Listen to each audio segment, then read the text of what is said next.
Hello there, Archipelago. Uh, my name is Sean. I'm one of the owners in this league. I'm the brother of the commission, stepson of another one of the owners in the league. And the league that I commish, we try and make things interesting, and we try and record videos here and there to, I don't know, make it more interesting, make it more fun for people to be a part of the league and give you some things to react to, agree with, disagree with, um, bring up in the future as things to trash talk about. But um, Colin, our commish, went ahead and made a slideshow to kind of break down our first year of existence, to kind of break down the team, to see where we are now. And so we're going to kind of look through that, and then yeah, I hope you guys enjoy kind of taking a look at this, and hope it's interesting. I don't know how long this will end up being. My videos can at times end up being kind of lengthy because I have no idea how long I talk for. But hey, if you want to watch, great. If you don't, that's fine. It's up to you. Every team will be featured at some point, and so yeah, I hope you enjoy this. So let's pull up our show here. Let's go. Uh, okay, here we go. So 2022 in review. So here were the final standings. The co-champions were Gilligan's Island, Tobin, and St. Thomas Hurricanes. Matt both went all in, both sold virtually all of their picks, and it worked out for both. Third place was Darwin's Dynasty, who took the most unique approach, I think, in the startup. Kind of waited and didn't overspend early, and then ended up creating a monster, but was just a bit short in the playoffs. And then Island Head, Andrew got fourth. Blue-footed Booby Ben got the toilet bowl, which unfortunately I don't believe comes with any sort of reward or incentive as of last year, but he did get that. This is what we're looking at for this off season. So we're going to break down teams kind of in their power ranking order. And so a lot of the teams toward the bottom, right, are going to have more auction capital here coming up very soon. I hope you guys are as excited for the NFL draft as I am. Bermuda Boys, Corey, and Borneo Waves Wes by far have the two big stacks. Next is kind of a tier of two or three with myself, the British Isles team, Blue-footed Booby Ben, and Maui Namano Colin, our commish. We kind of have the next kind of tier. Those three, you'll see them in kind of orange and the two green colors. And then the whole rest of the league, the other seven teams, only make up a small piece of the pie. Beckwith Bandits has a decent amount. He and Chill Vibes Brett, unfortunately, are kind of stuck right in the middle. Not good enough to compete in the playoffs, but not bad enough to get a lot of draft capital. And then at the bottom with Darwin's Dynasty, Island Head, Arctic Outliers, Gilligan's Island, and St. Thomas Hurricanes, they were pushing to compete. And so, most of them were successful. So it's not surprising, but it's an interesting visual to take a look at there. Here are the power rankings as of this moment in time. You can see by position, you can see overall team. I kind of talked about how Darwin's Dynasty kind of came out as the powerful team. It didn't work out for him as far as winning this year, but he did create a really nice team on paper. Gilligan's Island and St. Thomas Hurricanes were the two that kind of pushed all their chips in and did get kind of rewarded in the playoffs. But based on power rankings right now in the off season, this is where we stand. You can see kind of a tier of, Darwin's kind of by himself. And then there's a tier of about three teams with Gilligan's Island, Arctic Outliers, and Blue-footed Booby, who are all kind of competitive for that second spot. St. Thomas Hurricanes is close, just behind them, definitely a playoff team. And then there's kind of those teams that aren't yet competing, that are just a little bit behind. And a lot of those teams know that they're not ready to compete yet. And so they're trying to kind of build it up slowly. And so it'll be interesting to see as time goes on how long it takes for some of those teams to switch out and climb, and for some of those top teams to fall. Here's another way of looking at the power rankings. Same order, still the positional breakdowns, but you can kind of see some of the strategy a bit more here.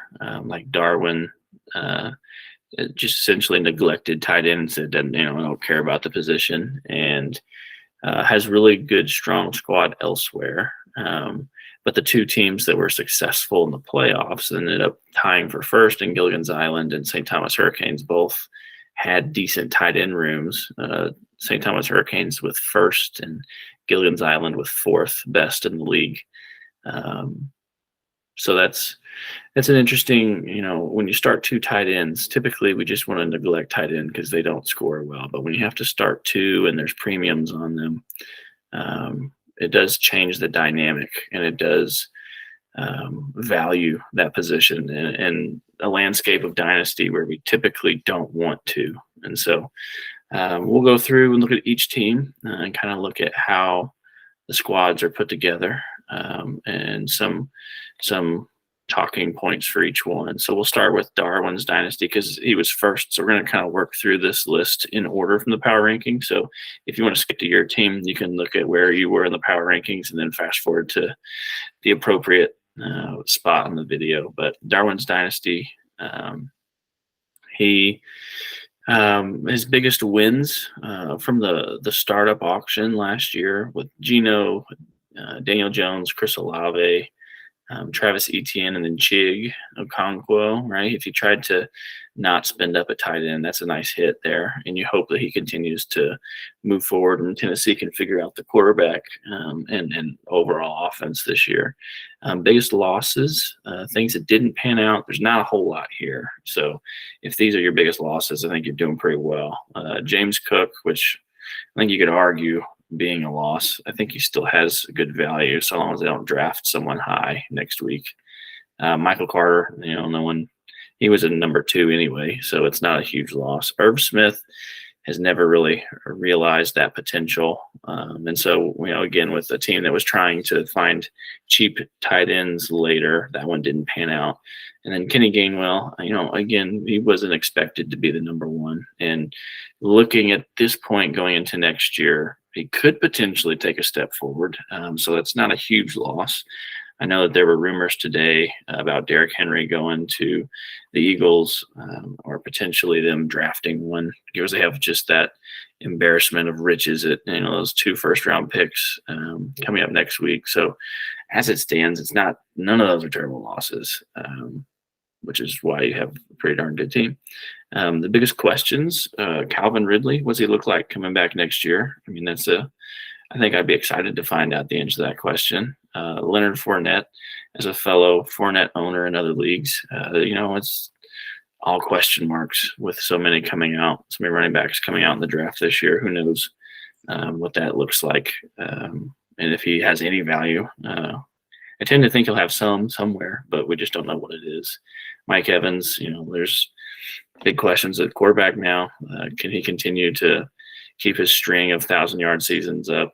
Who knows? And then Alexander Madison, has that upside now. If they get rid of Dalvin, could he take on the first kind of spot in the timeshare with somebody? So he has potential to jump. But Darwin's dynasty, you can see, with quarterback, running back, and wide receiver, very, very solid. Tight end kind of punted, and he does have some draft capital or some auction capital.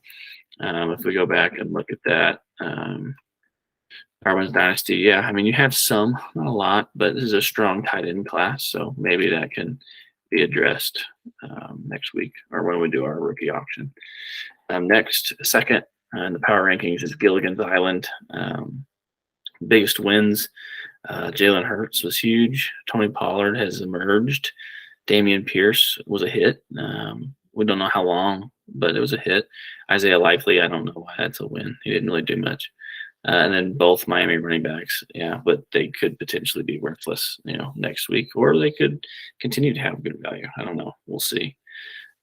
Biggest loss, Kyler Murray was a bit disappointing last year, and now he's already kind of looking to miss time next year, so that's kind of a bummer. Kareem Hunt, it didn't continue his high level production as an RB2, and right now he's unsigned, so he's still hoping to get a good lead role. But again, going to have to probably wait and see where the rookies land. Isaiah Spiller didn't pan out from last year's class. That was a bummer. Darrell Henderson, yeah, I'm sure he didn't spend much on him. So again, a lot of these losses, Murray still has a lot of value, and then the other running backs, the sunk cost wasn't much, so they're not painful losses. Biggest questions: Joe Mixon, is he still in Cincinnati? Dalton Schultz, is he going to stay in Dallas? I don't think so. Dalvin Cook, is he still in Minnesota? We don't know. Darnell Mooney, as they have brought in more pieces for that offense, what does that look like? It could potentially be a good thing for him to not be wide receiver one. But is the passing volume going to be there? Will he be helpful? Will he be a usable starter? Don't know. He had late first round value, I think, toward the end of last year, and I don't know if he still does. He probably has lost some value. And then Wan'Dale Robinson, boy, the Giants have brought in so many just bodies for the wide receiver room. So who knows what his role looks like. A guy that I liked, but it's just kind of muddy. Gilligan's Island, you can see the breakdown of positions over there. Pretty solid overall squad, but a lot invested at running back, and running back is very volatile. And so that could be a team that changes positions fairly quickly if those running backs fall off. But with Jalen Hurts and Kyler Murray as young quarterbacks, you got to think that team is going to be stable and be decent for a good long while. But he may have to have a reload year coming up in the next couple once those running backs kind of age out. Arctic Outliers was third in our power rankings. His biggest wins were Trevor Lawrence, Saquon Barkley, who regained form, J.K. Dobbins. I don't know if I would consider him a huge win. He didn't really do a whole lot last year, but I guess he does have a job. Alan Lazard, I don't know if I'd call him a win. Kate Otten was nice as a rookie. He seemed to get a role. But again, that offense and quarterback situation leave him as a big question mark going forward if he's going to be usable regularly. Biggest loss is Allen Robinson. Yeah, that was a bummer. Just didn't really pan out. And now getting traded for a 7th round pick swap. Who knows what that looks like for him going forward. Cortland Sutton needs my quarterback guy I have. He needs Russ to kind of figure things out. He didn't produce last year. Hopefully that can get corrected. Robert Woods didn't produce last year, but I like his opportunity now in an offense that doesn't have a lot of bona fide targets. So maybe he can regain some value here for another year or two. And then CJ Uzoma, I don't know. Whatever. Biggest questions: Jonathan Taylor, will he rebound? He had a disappointing year last year as a Colts fan. We got, view that right up close and personal. Cooper Kupp, there's just a lot of questions around that Rams team, with coach, thankfully seemingly staying, but quarterback, again, seemingly staying, but, for how long, and does the offense look the same? Odell now does have a job, but seems to be in the news for all the wrong reasons all the time. So hopefully he can become useful. And then Kyle Trask, that's a question because does he actually get the job? It looks like Baker may have the leg up, and who knows if they end up getting a quarterback again next week. But if Kyle Trask does get the job, I mean, it's a big boom for Arctic Outlier. Real quick with Arctic Outlier, again, looking at where his breakdown of positions, solid at QB, running back, wide receiver, and tight end is okay, right? It's 6th. It's usable. We don't have his full roster here in front of us, but seeing Trevor Lawrence, it's a good young piece to build around, but has some of those big names, right? Like Jonathan Taylor, Cooper Kupp, But those are players that even Saquon Barkley, two running backs there, and an aged veteran in Cooper Cup. It's another one of those teams that is good now, but could potentially have a short winning window here unless he's able to refill with some youth, or just get some longer careers out of these older guys.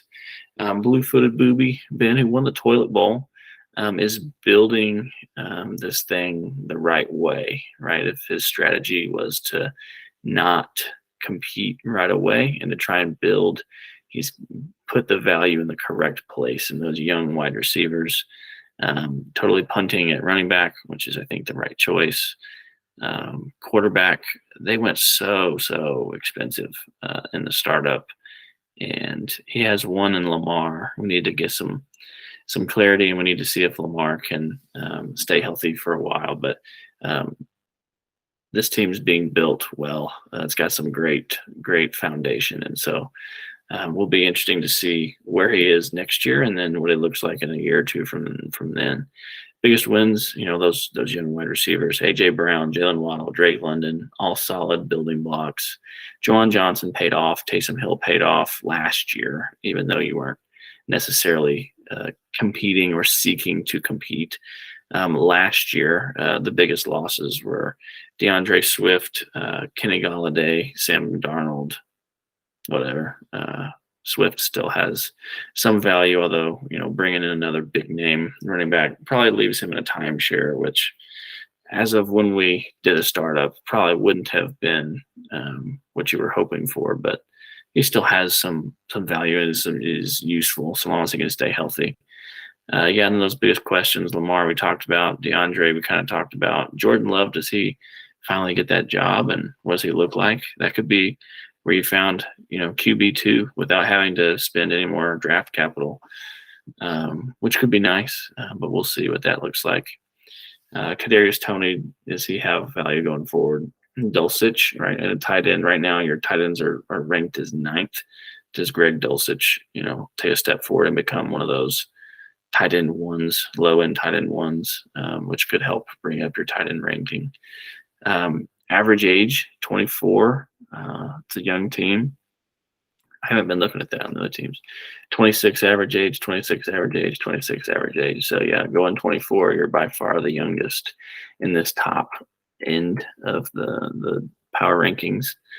And again, in a draft, I think you have a lot of draft capital. Let's go look. I want to make sure.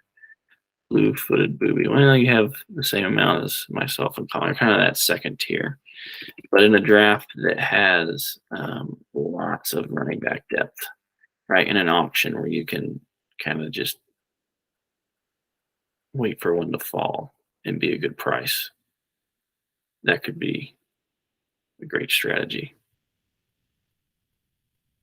All right, sorry, I'm at my grandmother's house. I'm keeping an ear out. She was in the hospital this week, so just making sure I didn't hear her in the other room. We'll keep going here. St. Thomas Hurricanes, Matt, much older team, 27 average age. You can see by some of the names here, that questions column: Derek Carr, Alvin Kamara, James Conner, DeAndre Hopkins. Guys that may not have quite as long shelf life. Derek Carr, hopefully will get a bounce back. Hopefully he can come back and get some value back. Jared Goff was a huge win. It's an exciting hit. I'm sure paying so much less for him than what other quarterbacks were going for. That's an exciting win. Matt Ryan, unfortunately, returned next to nothing. Chase Edmonds didn't return anything, but he wasn't expensive. Michael Pittman, he didn't produce last year, and Samuel maybe didn't produce to the level you hoped for last year, but both are still valuable assets. This team will still be competitive next year. The question with this team is how long, right? How long does it last? Evan Ingram was good last year, but does he continue the same level of production he was? Or does he kind of trail off? How long does Tyler Algier have that job in Atlanta? We'll have to see. Interesting team to follow with St. Thomas Hurricanes because there's nothing to spend in that auction. So either can have to move some pieces to get some auction capital, or just going to ride it out and see how long we can go with this squad. And yeah, it'll be interesting. It'll be fun to watch and see if you can repeat, because you did get that tie for first since we didn't have the final week, but it paid off for you. So it'll be interesting to see if you can hang up there. According to these rankings, though, these power rankings starting to slide a little bit, already down to 5th.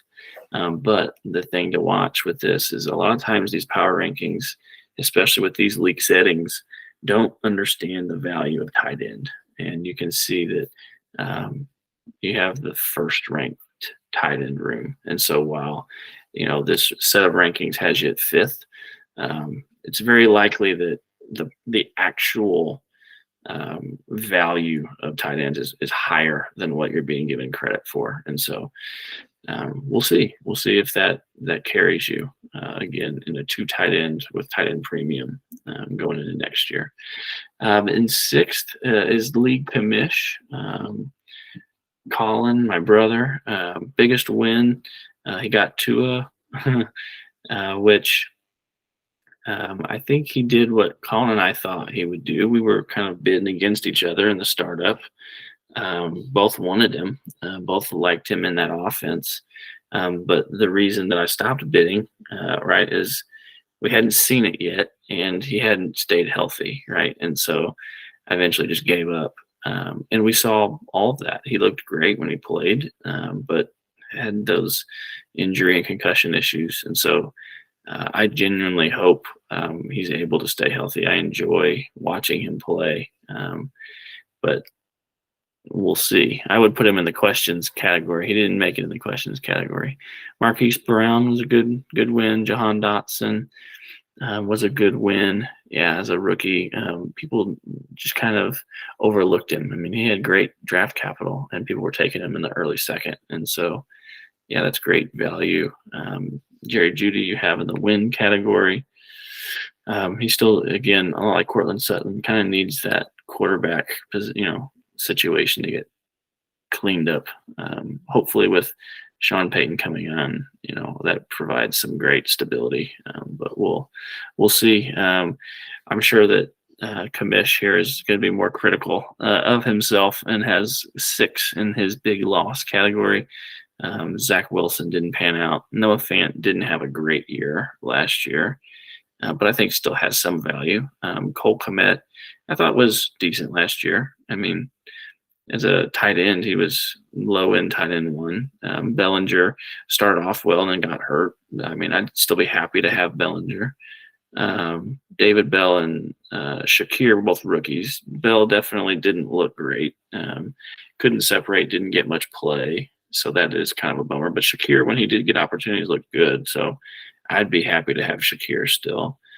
Big questions. Jameson Williams just gets his 6-week suspension this week. Man, for a rookie, right, who did very, very little, coming back slowly from injury and now having 6 weeks again in your next year off already, it's kind of unprecedented. That's not normal. But there still is hope and still is optimism. I don't think that you're going to get him at a discount, because we've already been patient to wait for him this far. Probably keep waiting. Rondale Moore, one less wide receiver now to deal with Nuke gone. So can he improve his usage? Does he get more run? He was scoring well before he got hurt last year. What does that look like? Kyle Phillips was a camp darling for Titans, but once he got hurt, kind of fell off the face of the planet, and no one's really talking about him. But can he regain some of that value? As we look at this team's positional values, obviously a lot was invested in quarterback and wide receiver and tight end as the second best tight end room, according to these rankings. So it was definitely a priority to get good at tight end. Completely punted at running back. So this is the 12th team in running backs. But again, for a team that didn't plan on competing, that's the right strategy. middle of the road with wide receivers, but he's got some good young ones. He just needs them to kind of take a step forward. So it's a good build. It's a good foundation. Next is Island Head. Andrew, a new record for oldest team, average age 29.6. Well, that may include Tom Brady, so that may skew some things. But Ramondre Stevenson was a big hit. Well done. McCaffrey regained some of that production that had been elusive, so that was a good win. Amari Cooper, solid. That's a win. Tyler Lockett, solid. Probably didn't pay much for him. It's a win. Jamal Williams getting all those touchdowns was a win. But now with a new team, does he continue that same level of production? We'll have to see. Losses. Brady didn't produce as he had last year, and obviously now retired. That's kind of a bummer value-wise. Corey Davis didn't do much. Melvin Gordon didn't do much, and Baker didn't take the opportunity as a starter in Carolina. So those were all bummers, but probably, none of those were high spending, so you're all right from that. Biggest questions going forward.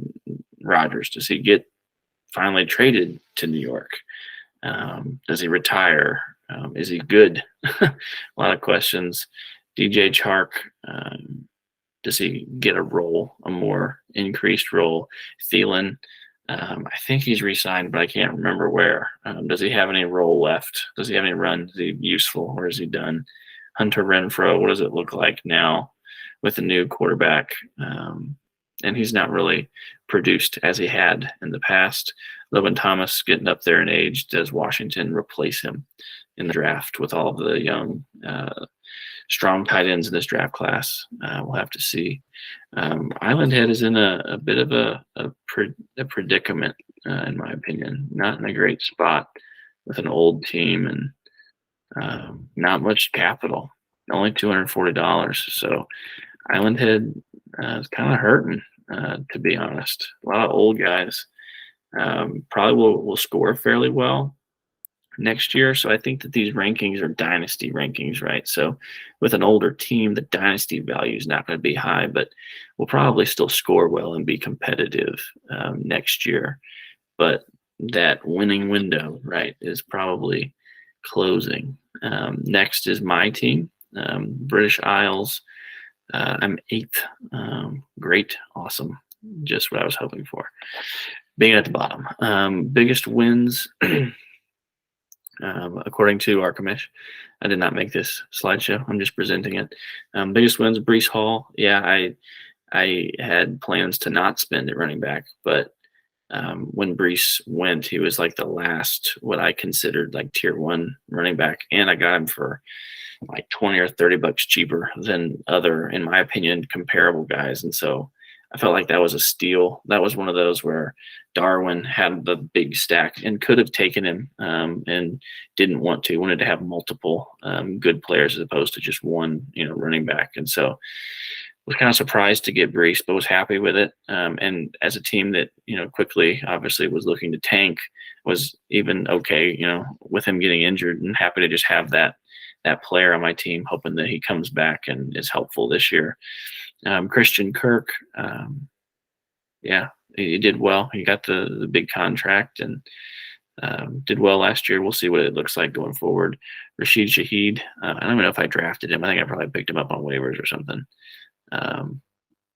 We'll see if he has anything going forward. Alec Pierce, whatever. Traylon Burks, whatever. If you want any of these guys, they're very happy to be moved. Biggest losses, all my quarterbacks, which suck, right? Stafford has a bad year, gets hurt. Russell, boy, I really thought he was going to do well in Denver, and woof, it was rough to watch. And so I don't know if they bounce back. That's the biggest question, right? Both QBs bounce back. If they bounce back, my team's going to be all right. It'll be, a fringe playoff team. But if they don't, I'm hurting, and I have to go ahead and tear it down. Clyde Edwards-Helaire, CH. I've always liked him. It's obviously not worked in Kansas City. So I think that was like $40. I spent 4% of my allocation in the startup. Even if he leaves, I wouldn't even mind if he left. Just go get another opportunity somewhere else. Gasecki going to New England where they have other tight ends. That was not what I was hoping for. I knew he wouldn't contribute last year, and I was okay with that. But I was hoping as he found a new team, it'd be better. I think New England's better, but I don't know how good it really is. So we'll have to see. Malik Willis, I've never been high on. I didn't draft Willis. I actually traded him or traded for him. I gave up Howell. And at the time, the person who acquired Howell, I can't right off the top of my head remember who it was, got some flack in our group chat because he had to pay up. He had to put something on top of Willis to get Howell. I think it was like Willis in a second for Howell in a third, something like that. And, he got some flack in the group chat. And, I didn't want Willis. The only reason I did that trade was to get the pick, right, the go up to a second. And now as we end this year, it's played out, kind of how I hoped it wouldn't, right, where Willis looked really, really bad, and Howell may have a starting job next year. Now, who knows if it's a long-term thing? It's too early to say that, but that's a trade that kind of bit me. I would probably go back and not do that trade, if I could do it again. But big question marks, both QBs, do they bounce back? I need rookies to improve. Kyle Pitts needs to get used again. I paid $212, I think, in the startup. I spent like 21% of my budget on tight end, and Kyle Pitts just won. And then the rest of the league didn't pay up. And Colin and I feel like we're the only two who were really paying up a ton for tight ends, and then the rest of the league didn't. And so that really bit us in the butt, really set me really far behind. Thought tight ends would go for more in a start too. And so kind of set me back a little bit, but it's all right. Chris Godwin, again, he's in that offense that we just don't know. There's some good framework there, but the QB is a big question. So until we get that ironed out, could be someone who loses a lot of value in production. My team is a weird build. QB is, as far as value, is like 11th. So I have one of those second tier auction stacks. I may have to spend some of that on rookie. I don't know. We'll have to see. Running back is 7th. I don't really want to invest in running back right now, but I couldn't pass on Brees where he was. And so I'm sure that Brees is probably the reason that I'm there. I would love for wide receivers to be higher than 7th. That's a little disappointing to be that low. And then tight end at 3rd. I wanted to be good at tight end, but it didn't help me. With Pitts and Gasecki being my 2 tight ends last year, they didn't score. So last year, obviously, when wanting to tank, early in the year, that was okay. But as I look forward and trying to build and not suck all the time, I'm going to have to get more production there. So we'll see if that happens. Next is Chill Vibes. Brett, buddy of mine.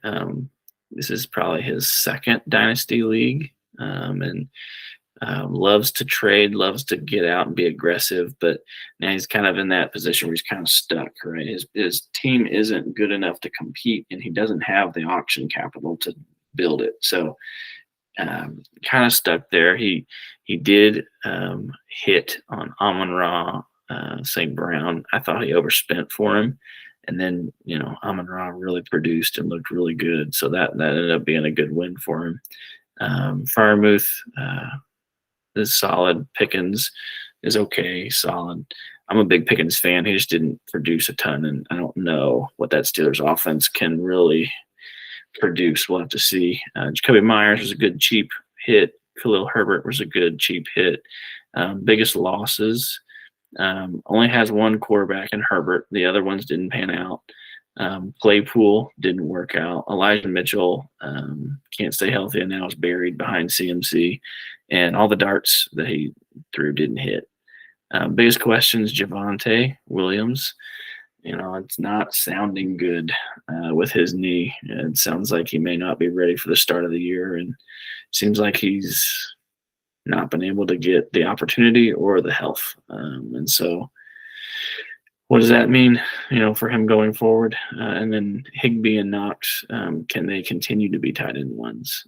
He got the production out of those guys last year, but will that continue? This is a team that seems to be kind of stuck, kind of like Island Head earlier. Seems like not a great team, but at the same time not able to build, and so kind of just in a sticky situation. Bermuda Boys did do it right. Right, he was planning to build, to not be ready to compete yet. Hit on Garrett Wilson, love that. Hit on Njoku, took a great step forward. Devontae Smith was seen as kind of buried in that offense as wide receiver too, but showed numerous times that he can still produce like a top guy. Hit on Brock Purdy, huge. Looks like that could be another starting quarterback going into this year. Isaiah Pacheco was a good hit. It's useful. It's interesting that he had Purdy and Lance. And so where he loses some with Lance, he gains it in Purdy. So he covered himself well. Albert O didn't hit, but, he's cheap. Brevin Jordan didn't hit, but he's cheap. And Gronk didn't do anything, but he's cheap. So your losses did not hurt. Who cares? Biggest question going forward of those quarterbacks and Deshaun Watson and Trey Lance. You'd like to have three. You'd love for Lance to get moved to a better situation, to have a job, so you can have Watson playing, Lance playing, and Purdy playing. So that could work out really well for you if he gets moved. But you also want him to be good. We haven't seen him be good yet, and Deshaun never really looked great last year, but still has the potential to bounce back. Jake Ferguson, does he get to be Dallas's tight end one? Because that would be a huge hit.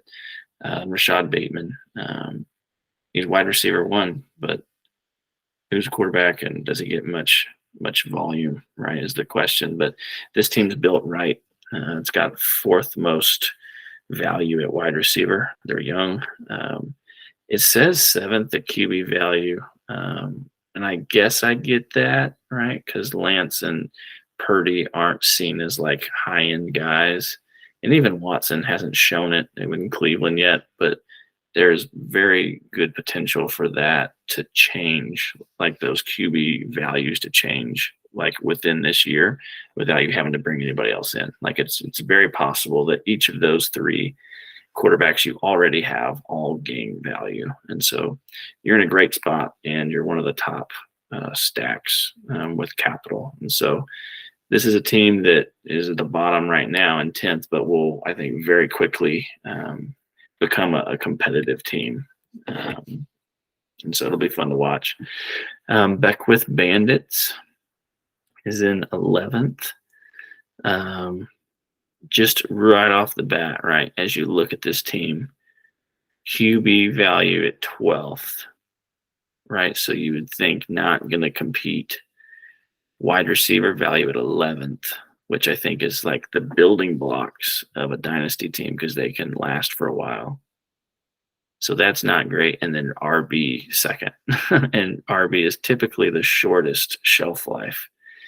And so Matt has kind of built this thing backwards from how I would. Not to say that I'm right. You can prove me wrong, but it's a very interesting build at this point. Biggest wins, Josh Jacobs was huge. It was very good. Terry McLaurin was good. Hayden Hurst was good. Rachaad White, we'll see if he's good. He's going to have the job now. So his value should at least have gone up from last year when he was sharing. Biggest losses, Wentz did not keep his job, but you were the one. You are who I traded with. And so you do have Howell, who at least can cover that and potentially mitigate that loss. So I'm sure that Howell doesn't have much value, but if he starts and plays and if he's able to keep the job, then obviously your quarterback ranking would go up because I'm sure Howell would gain some. Gabe Davis, not looking like he's going to be a long-term solution there. He's just so volatile, such big boom bust. Michael Gallup didn't really do much, but he was coming back from injury, so maybe there's some hope he rebounds. Antonio Gibson just doesn't look like he's going to get much run. Like the team just doesn't like him for some reason. Ertz was good last year. He's just hurt. Basically, he's also getting older, so we'll see how long he lasts. DJ Moore now, wide receiver one in Chicago, with a good young quarterback, probably the best quarterback he's ever played with. Does he take a step forward production-wise? I don't know. He's going to be playing outdoors in the elements in the NFC North, so that isn't great. But at the same time, who knows? I mean, we'll see. Trey McBride didn't get the opportunity to really get going behind Zach Ertz, and it looks like he might be behind Zach Ertz again. But he did, I think, look okay when he played, so we'll see if he takes a step forward yet. Sam Howell, does he get the job? Michael Thomas, does he play again? That could be some value you get back. And then Terrace Marshall. Carolina got rid of, their one solid wide receiver piece, so that room is wide open, and they don't have a ton of picks now. That since they've traded a bunch to move up, so they don't have early capital to spend at wide receiver. So Terrace has an opportunity to carve out a role. We'll see if he can do it. I mean, you need him to with your wide receivers ranked at 11th. So we'll see. We'll see what this looks like going forward for you. But based on this, it doesn't look great to me. It looks like maybe rebuilding a bit. Let's go back and see where you are with your auction capital, because I don't remember where you were. Oop, too far. Let's see here. Back with Bandits. Yeah, right in the middle. So, not great. Rooting for you, but just not against me. Good luck.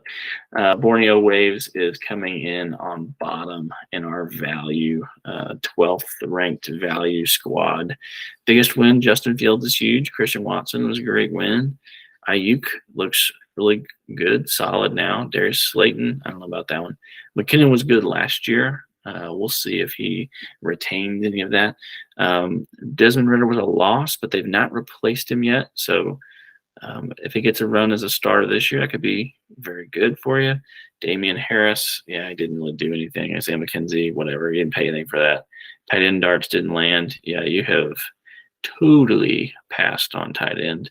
Cordell Patterson, okay, whatever. Biggest questions, Mac Jones, does he keep his job? Does he move on? Would moving on be the worst thing? I don't know. Elijah Moore going to Cleveland, I believe. Pretty sure. Is that good for him? Again, playing outdoor in the elements in Cleveland with a run-heavy offense. We'll see. Najee had a rough year last year, but does he rebound or does he become worthless? I don't know. We'll have to see. According to these rankings, right, being 12th in tight end when it's a start to tight end premium hurts. Being 12th at wide receiver, kind of that building block, hurts. But you know what? I mean, look in here. You've got some decent pieces. You don't have any studs yet, right? Elijah Moore could be a good piece. Watson could be a good piece. Ayuk, I'd say, is a good piece. Just no like bona fide wide receiver one yet. So I'll be curious to see if any of those guys you already have can grow and can help you improve without you having to even add. Let's go back and look. Your capital is. I'm sure there's an easy right. Yeah, you've got a bunch. So yeah, you're at the bottom, but you'll be okay. You're in that top tier of being able to add. So you'll be able to have your pick of those guys that you want in this year's rookie class. Potentially add a strong quarterback, or potentially add someone like a Bijan or it's a strong tight end class. Maybe you get a couple of really good young tight ends. You've got a lot of money to make some big changes here. So unlike some of those teams that were not competitive but without capital, you have some pieces and you've got tons of capital, and so there is still hope and optimism for Borneo Waves here. So hope that you are looking forward to spending on your capital. But thanks for watching. If you've watched this far, hey, give us some feedback. We're going to share this in the group chat, the GroupMe chat. Let us know your thoughts, what you thought of it. Would love to make it better in the future. Hope it was interesting, engaging. If you're like me, like listening to podcasts and things around Dynasty, because it's just fun and we enjoy it. But